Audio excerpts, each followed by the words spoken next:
How to start XAMPP at startup in Windows.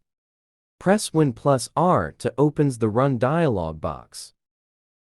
Type XAMPP Control Panel path in search bar. Click Config. Select items to launch at startup. Click Save. Open the Windows File Explorer. Navigate to your XAMPP directory. Right-click XAMPP and select Create Shortcut. Press Win+R to opens the Run dialog box. Type shell:*startup and click OK.